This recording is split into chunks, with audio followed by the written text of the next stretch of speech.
আসসালামু আলাইকুম, welcome to my channel. আজ আপনাদের সাথে শেয়ার করব চকলেট পুডিং। একদম সহজে চকলেট পুডিং তৈরি করে নিতে পারবেন। আসুন দেখে নেওয়া যাক কীভাবে তৈরি করছি।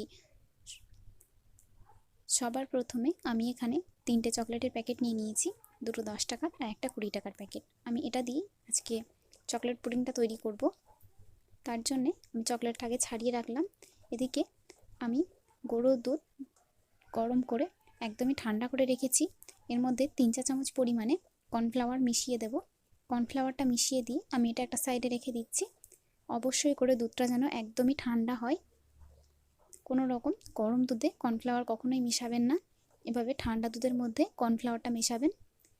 খুব ভালো করে কর্নফ্লাওয়ারটা মিশিয়ে একটা সাইডে রেখে দিলাম। একটা সাইডে রেখে দেওয়ার পরে এবার আমি কড়াইতে দিয়ে দিচ্ছি 1.5 কাপ পরিমাণে দুধ। হাফ কাপ পরিমাণে দুধে আমি কর্নফ্লাওয়ার মিশিয়েছি, আর এখানে আমি 1.5 কাপ পরিমাণে দুধ দিয়ে দিয়েছি। খুব ভালো করে দুধটা আমি জাল করে নেব। এইভাবে একবার এই পুডিং তৈরি করে দেখুন, খুবই ভালো লাগবে আপনাদের কাছে। খুব ভালো করে যখন দুধটা ফুটে উঠেছে, এ পর্যায়ে এর মধ্যে আমি 4 চা চামচ পরিমাণে চিনি দিয়ে দিলাম। চিনির পরিমাণটা খুব বেশি পরিমাণে দেওয়ার দরকার নেই। 4 চা চামচ পরিমাণে চিনি আমি এখানে দিয়েছি। আপনারা আপনাদের টেস্ট অনুযায়ী অবশ্যই বাড়িয়ে বা কমিয়ে দিতে পারবেন। দেখুন, চিনিটা দেওয়ার পরে খুব ভালো করে আমি একবার চিনিটা মিশিয়ে দিলাম। চিনিটা খুব ভালো করে মিশিয়ে দেওয়ার পরে আবারও আমি খুব ভালো করে দুধটা ফুটতে দেব। যখন আবারও খুব ভালো মতো দুধটা ফুটে উঠবে, এই পর্যায়ে এর মধ্যে আমি চকলেটগুলো দিয়ে দিচ্ছি। চকলেটগুলো দিয়ে খুব ভালো করে আমি এভাবে মিশিয়ে দিচ্ছি। যেহেতু এটা গরম দুধ, চকলেটগুলো খুব সহজেই এর মধ্যে গলে যাবে। এরকম একটা স্প্যাচুলার সাহায্যে খুব ভালো করে আমি মিশিয়ে দিচ্ছি। আমার চ্যানেলটা এখনও পর্যন্ত আপনারা সাবস্ক্রাইব না করে থাকলে অবশ্যই করে সাবস্ক্রাইব করে দেবেন। দেখুন, খুব ভালো করে আমি চকলেটটা মিশিয়ে দিচ্ছি। ঠিক এইভাবে বাড়িতে আপনারা একবার তৈরি করে দেখুন। সময়টাও খুব বেশি লাগে না, আর তাড়াতাড়ি হয়ে যায়, খেতেও খুব ভালো লাগে এই পুডিং। খুব ভালো করে যখন দেখবেন চকলেটটা মিশে গেছে, দেখুন চকলেটটা খুব ভালো মতো মিশে গেছে। এ পর্যায়ে আমি যে কর্নফ্লাওয়ার মেশানো দুধটা ছিল, সেই দুধটা এর মধ্যে মিশিয়ে দিচ্ছি। দিয়ে অনবরত নেড়ে চেড়ে এটা নিতে হবে। গ্যাসের ফ্লেম লো টু মিডিয়ামে রেখে এটা করে নিতে হবে। যেহেতু এতে কর্নফ্লাওয়ার মেশানো আছে, দ্রুত এটা জমাট বেঁধে যাবে। তার জন্যে কোনোভাবেই নাড়াচাড়া বন্ধ করা যাবে না। এভাবে নাড়তে নাড়তে খুব সহজেই দেখবেন এটা অনেক বেশি ঘন হয়ে আসবে।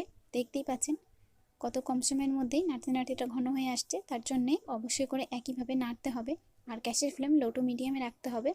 গ্যাসের ফ্লেম কোনোভাবে হাইতে দেবেন না। গ্যাসের ফ্লেম লো টু মিডিয়ামে রেখে দেখুন এটা ঘনত্ব হয়ে এসেছে। এবার আমি গ্যাসের ফ্লেম বন্ধ করে দেব। গ্যাসের ফ্লেম বন্ধ করে এটা আমি নামিয়ে নেব। নামিয়ে যে পাত্রে আমি সেট করব, সে পাত্রে সেট করে দেব। এটা একটু দ্রুত করতে হবে। দেখুন, নামিয়ে নিলাম। নামিয়ে নিয়ে আমি একটা কাঁচের বাটির মধ্যে এটা দিয়ে দিচ্ছি। গরম থাকা অবস্থাতেই এটা খুব ভালো মতো যেটাতে দেবেন সেট করে নেবেন। নিয়ে এটা আমি একটু ঠান্ডা হওয়ার জন্য বাইরে রেখে দিচ্ছি। ঠান্ডা হওয়ার পরে আমি এটা 2 ঘন্টার জন্য নর্মাল ফ্রিজে রেখে দিয়েছিলাম ঢাকা দিয়ে। 2 ঘন্টা পরে দেখুন আমি এটা বার করে নিয়েছি। দেখতেই পাচ্ছেন পুডিংটা একদম ঠিকমতো সেট হয়ে গেছে।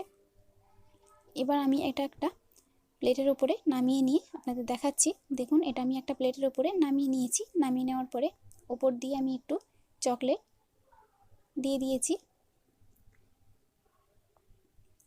চকলেটটা দিয়ে এবার আমি আপনাদের এটা থেকে একটু করে দেখাচ্ছি। অনেক বেশি মজার হয় এই পুডিংটা। একবার আপনারা বাড়িতে বানিয়ে দেখবেন। বাচ্চা থেকে বড়